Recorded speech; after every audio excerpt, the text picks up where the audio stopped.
Espíritos Sedutores e Doutrinas de Demônios. Livro escrito por Rick Renner. Prefácio. Rick Renner pregou esta série na Grace Fellowship. Tenho o prazer de vê-lo sendo publicado em um livro. Foi uma das mensagens mais oportunas que eu vi, impactou muitos de meus sermões desde então. Espíritos Sedutores e Doutrinas de Demônios. É uma visão precisa da carta de Paulo a Timóteo dos dias em que vivemos, e que pinta um quadro claro de Satanás trabalhando no mundo hoje no movimento da nova era, imitando o papel da igreja.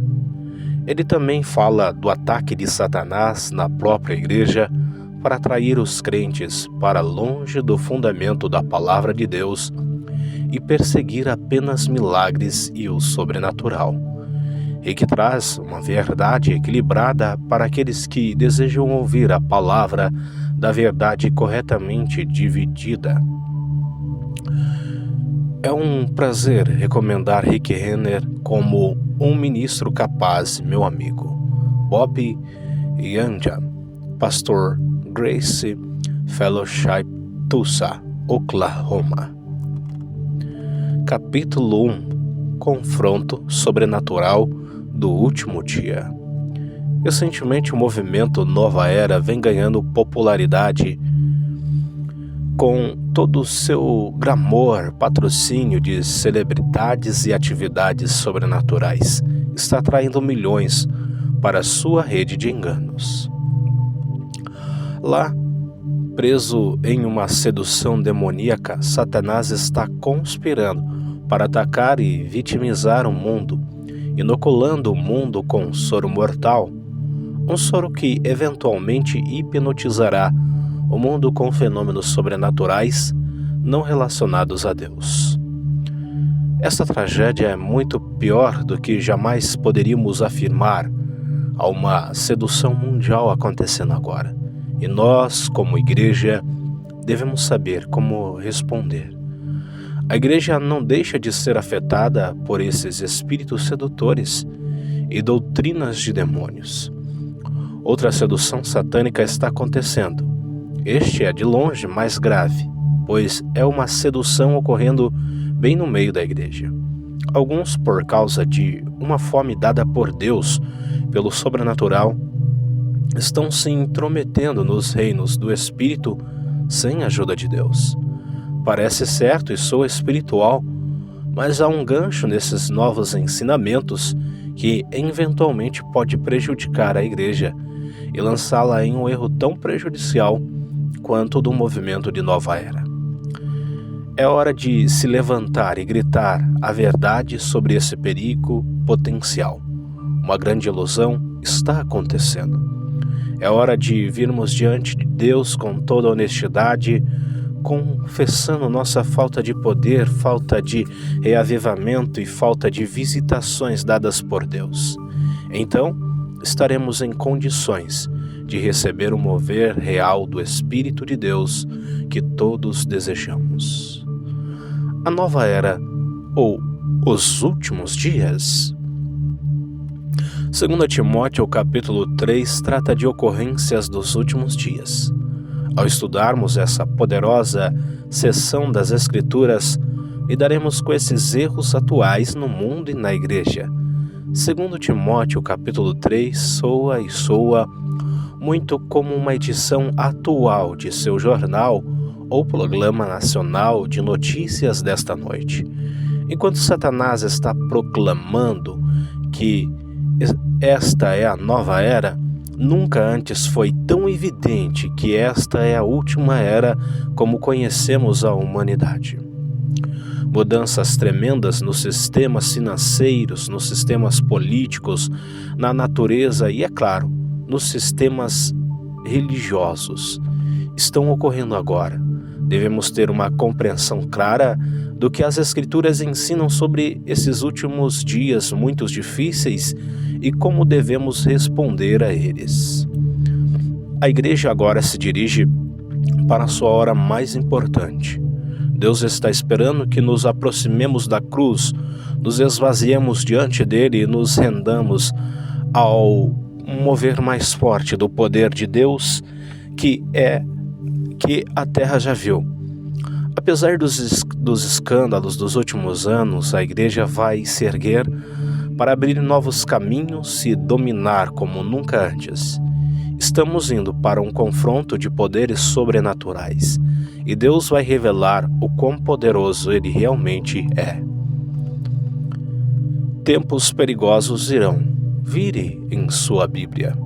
Para 2 Timóteo, capítulo 3, sabei também que nos últimos dias sobrevirão tempos trabalhosos, porque os homens serão amantes de si mesmos, avarentos, presunçosos, soberbos, blasfemadores, desobedientes aos pais, ingratos, profanos, sem afeição natural, irreconciliáveis, caluniadores, incontinentes, cruéis, sem amor para com os bons, traidores, obstinados, orgulhosos, mais amigos dos deleites do que amigos de Deus, tendo forma de piedade, mas negando a eficácia dela, dos tais afastai-vos. Pois desse tipo são os que se insinuam nas casas e levam cativas mulheres tolas, carregadas de pecados, levadas com diversas concupiscências, sempre aprendendo e nunca capaz de chegar ao conhecimento da verdade.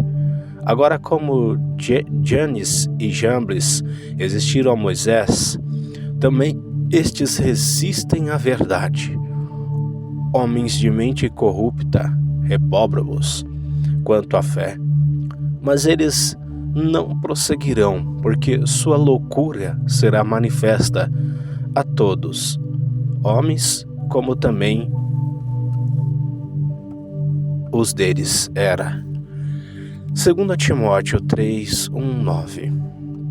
Pule para o versículo 13, onde Paulo diz: mas os homens maus e enganadores irão de mal a pior, enganando e sendo enganados.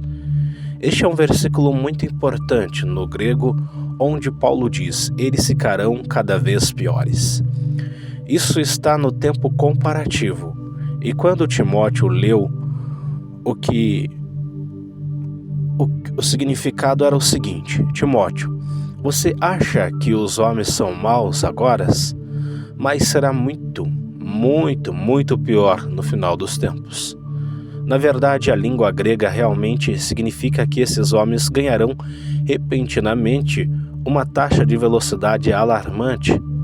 Eles estão conosco há algum tempo, mas de repente eles vão ganhar velocidade e imediatamente passar para o pior estágio, tendo um impacto em todo o globo. Eles passarão para o pior estágio, enganando e sendo enganados. Essa palavra sedutores é na verdade a palavra grega para feiticeiros. Os últimos dias experimentarão o pior de todos os males, incluindo um renascimento da feitiçaria sofisticada. Problemas no sistema do mundo. As coisas que vemos no capítulo 3 de 2 Timóteo não deveriam ser problemas dentro da igreja. Estes são problemas que pertencem ao sistema do mundo.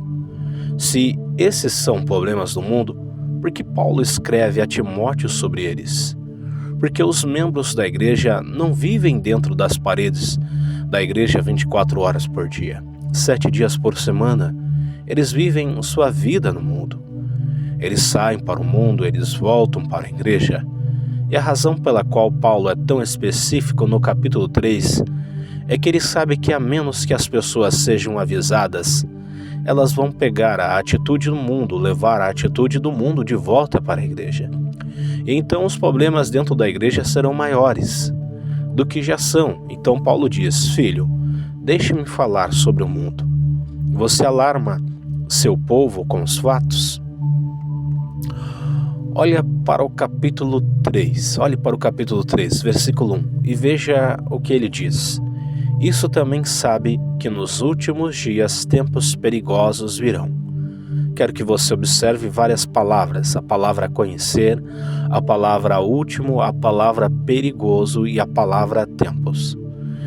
Estas são palavras muito importantes. Em primeiro lugar, no versículo 1, Paulo diz: isto também sabe. Esta palavra, conhecer, é a palavra grega ginosko. Seria melhor traduzido: perceba esses fatos, venha reconhecer o que está acontecendo. E ao selecionar esta palavra, o Espírito Santo está nos dizendo que algumas dessas coisas não podem ser mudadas, nem mesmo pela oração. Uma tradução melhor seria realmente: enfrente esses certos fatos que não podem ser alterados. Isso diz a Timóteo: Timóteo, isso vai acontecer no mundo, quer você goste ou não. Não há nada que você possa fazer para impedir. Portanto, aceite-o, venha reconhecê-lo, enfrente esses problemas alarmantes fatos. O último dos últimos dias. Observe a próxima frase: nos últimos dias sobrevirão tempos difíceis. Esta frase, últimos dias, vem da palavra grega skatos, que significa inequivocamente o último dos últimos dias. E daí vem a palavra escatologia, que é o estudo dos últimos dias. Portanto, estamos falando de coisas que acontecem pouco antes da vinda do Senhor. E observe como Paulo descreve esses dias. Ele diz que são tempos perigosos. Mas o que significa a palavra perigoso? Esta é a palavra grega kalepos. Entenda o que realmente significa a palavra chalepos.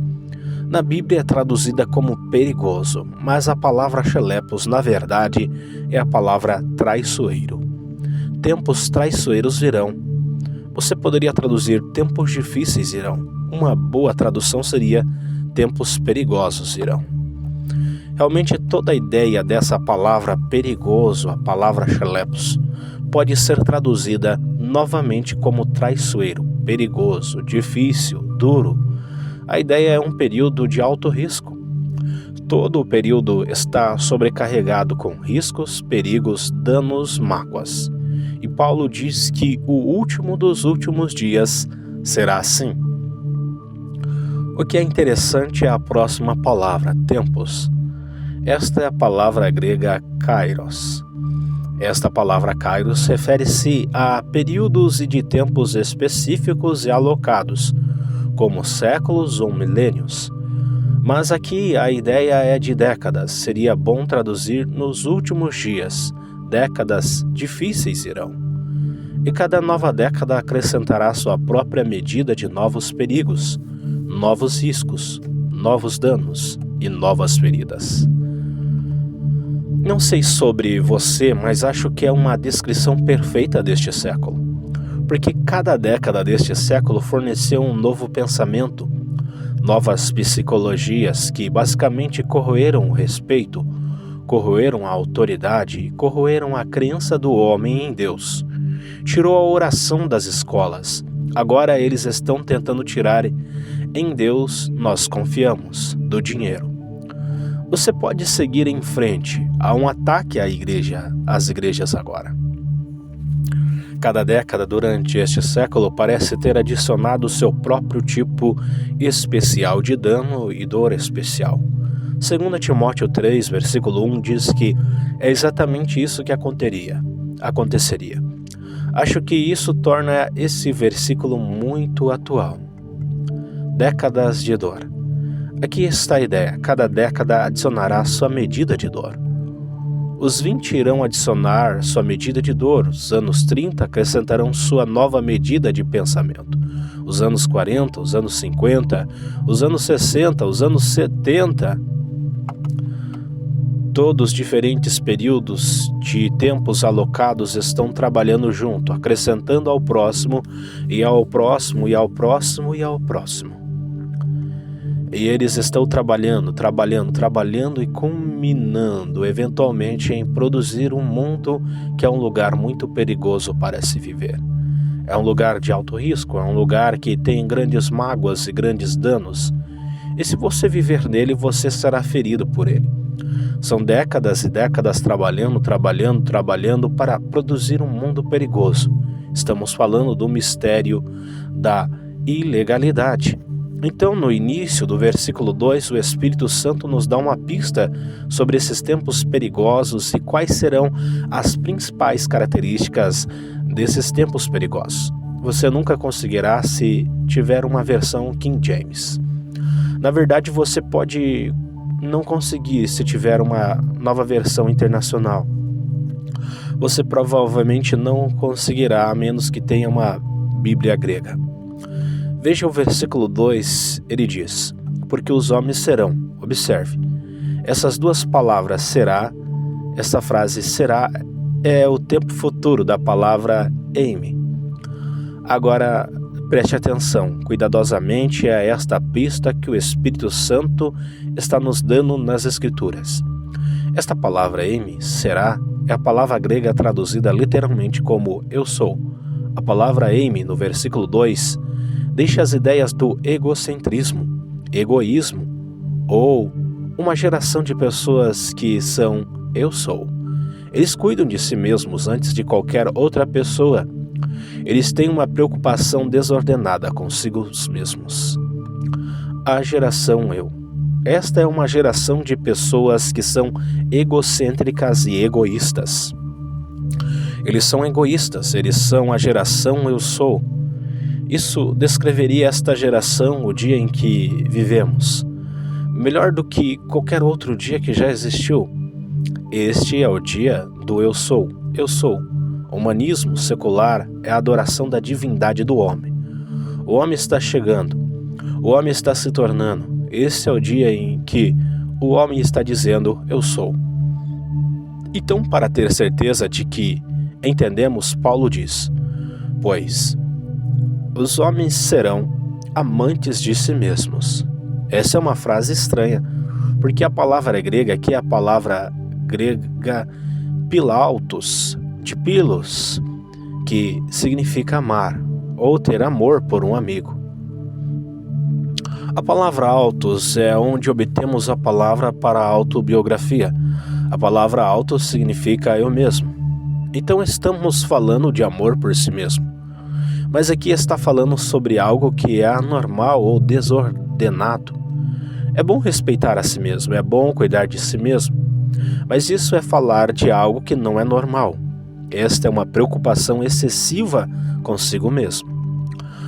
A Bíblia diz que esta será a principal característica dos últimos dias. Os homens serão eu sou, desenvolvendo uma paixão desmedida por si mesmos, absortos consigo mesmos e apaixonados por si mesmos, mais comprometidos consigo mesmo do que com qualquer pessoa, qualquer outra pessoa. Porque esta é a geração do eu sou. Em nenhum lugar isso é mais evidente do que na prateleira de revistas do supermercado. Você já reparou nos nomes das revistas? Estamos falando de uma geração de pessoas preocupadas consigo mesmas. Músculos e fitness, flex, corredor, pescador, corredor. Uma revista se chama Selfie. Nova mulher. Se você não acredita em mim, vá e olhe. Nós nos tornamos uma sociedade totalmente hedonista. Estamos trabalhando apaixonadamente para nos desenvolver e atender aos nossos próprios confortos. Abandonamos todo o resto por causa de nós mesmos. Egoísmo na igreja. Esse espírito de egoísmo. E egocentrismo hoje não existe apenas no mundo. Ele encontrou seu caminho para a igreja, mas está disfarçado dentro da igreja. Nós o vestimos em termos espirituais. Deixe-me contar o primeiro lugar onde ele se manifesta. Quando a creche precisa de trabalhadores. Você sabe o que as pessoas dizem? Vou sentir falta do serviço. Eu não posso voltar lá porque eu Bem, eu gostaria, mas eu lembro-me de quando era criança na Igreja Batista do Sul. Eu poderia criticar a Igreja Batista, mas não trocaria minha formação por nenhuma outra, porque fui ensinado a servir na Igreja Batista. Foi ensinado na Igreja Batista que era uma alegria servir ao Senhor. Você nem pensaria em ser pago para servir ao Senhor. Foi uma alegria, foi um privilégio, foi uma honra servir ao Senhor. Agora o espírito do mundo entrou na igreja e todos estão fora para cuidar de si mesmos. Bem, agora eu farei isso, mas eventualmente funcionará em uma posição de tempo integral. Olhe no versículo 2 e veja o que ele diz a seguir. Pois os homens serão amantes de si mesmos, avarentos. Sublinhe a palavra cobiçoso, porque esta palavra cobiçoso é o primeiro resultado de alguém que está excessivamente apaixonado por si mesmo. Esta palavra cobiçoso é a palavra grega pilárgoros, que se refere a um amor anormal por dinheiro. Se você ama a si mesmo mais do que qualquer outra coisa no mundo, o que você precisa para tornar sua vida confortável? Você precisa de dinheiro. E realmente toda a ideia da palavra cobiçoso é uma paixão desmedida pelo materialismo. Se você está procurando o número 1, é egocêntrico e todo o seu mundo gira em torno de você. Você descartará todo o resto para fornecer o seu próprio conforto.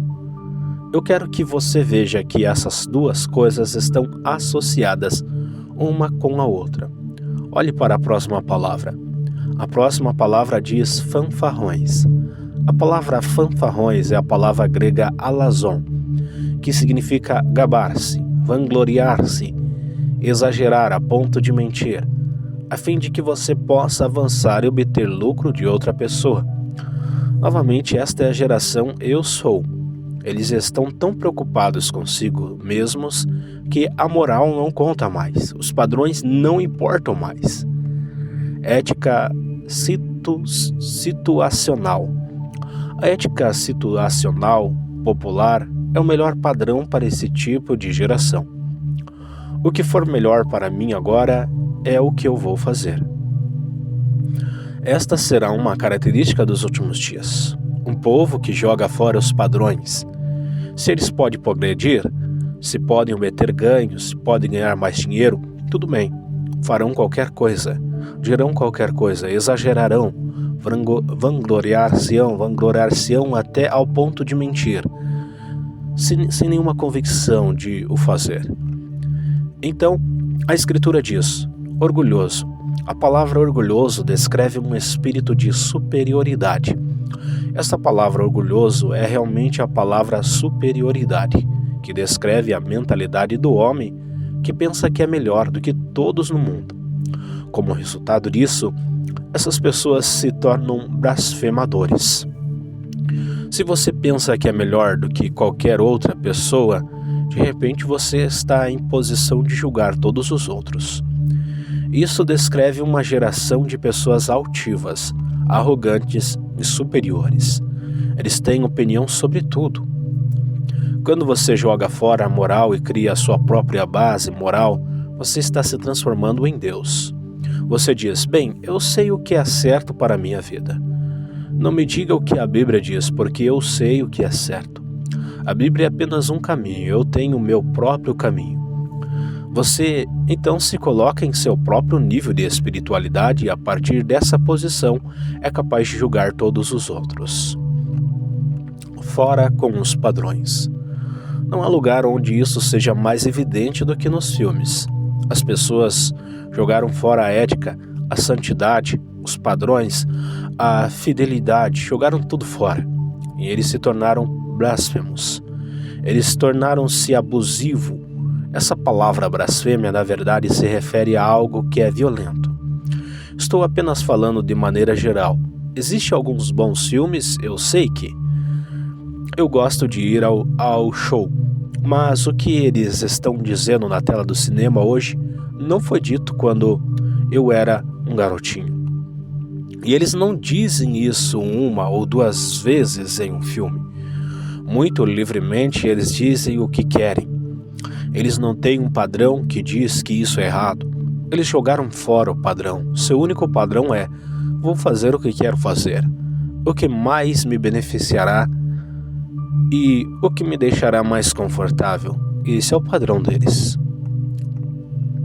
Crianças fora de controle. Observe o que diz a seguir: desobediente aos pais. Esta frase, desobediente aos pais, é a palavra grega apeitos. Isto é o que esta palavra apeitos significa. Apeitos é a palavra grega que significa ser persuasível. Mas se você colocar um privativo da frente, é apeitos e significa filhos que não são persuasíveis ou incontroláveis. Se você falar com eles e tentar controlá-los, é quase como se as crianças não pudessem ouvir. Você é incapaz de controlá-los, não importa o quanto você faça.